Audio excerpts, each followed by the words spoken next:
നമ്മൾ ആർട്സ് ഗാലറിയിലോട്ട് വന്നപ്പോൾ നമ്മുടെ സിസ്റ്റം എല്ലാം പതിവ് പോലെ തന്നെ ഓണാക്കി. അപ്പോഴേക്കും സബിൻ്റെ ആ ഒരു എഫക്റ്റ് വരുന്നില്ല. എന്താണ് പറ്റിയതെന്ന് നമുക്കറിയില്ല. ഇതാണ് നമ്മുടെ സബ്.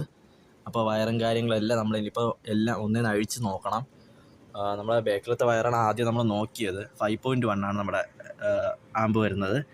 അപ്പോൾ സബിൻ്റെ വയറും കാര്യങ്ങളെല്ലാം കറക്റ്റായിട്ട് തന്നെ കൊടുത്തിട്ടുണ്ട്. പക്ഷേ എന്ത് പറ്റിയെന്ന് നമുക്കറിയില്ല. വോളിയം ബാക്കി ചാനലെല്ലാം വർക്കാണ്. 5 ചാനലിന് വർക്കാണ്. സബ് മാത്രമാണ് വർക്കാവാത്തത്. അപ്പോൾ എന്ത് പറ്റിയെന്ന് അറിയില്ല. അപ്പോൾ അതാണിപ്പോൾ ഇന്നത്തെ വീഡിയോയിൽ എന്ത് പറ്റിയെന്നും അതെങ്ങനെ നമുക്ക് റെഡിയാക്കാമെന്നുള്ള കാര്യങ്ങളായിട്ടാണ് ഇന്നത്തെ വീഡിയോയിൽ വരുന്നത്. അപ്പോൾ ഈ സ്പീക്കറെല്ലാം നമുക്ക് എടുത്ത് താഴേക്ക് വയ്ക്കേണ്ടതുണ്ട്.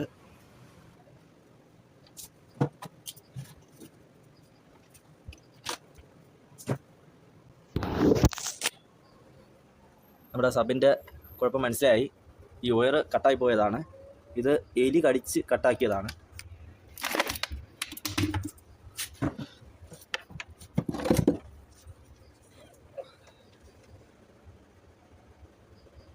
അങ്ങനെ എലി നല്ല രീതിയിലുള്ളൊരു പണി തന്നിട്ടുണ്ട് ഗൈസ്.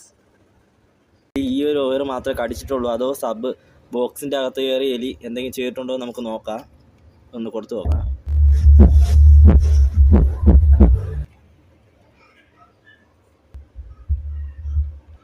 നമ്മുടെ സബിനൊന്നും ഒരു കുഴപ്പവുമില്ല. സബൊക്കെ ഓക്കെയാണ്. ഈ വയർ മാത്രമാണ് എലി കടിച്ചത്. അപ്പോൾ അടുത്ത വീഡിയോയിൽ നമ്മൾ ഇതിൻ്റെ റീവയറിംഗ് ആണ് ചെയ്യാനായിട്ട് പോകുന്നത്. ബോക്സ് മൊത്തത്തിൽ പൊളിച്ചിട്ട് സബിൽ നിന്നും ഡയറക്റ്റായിട്ട് വയർ എടുത്താണ് അടുത്ത് ചെയ്യാനായിട്ട് ഉദ്ദേശിക്കുന്നത്.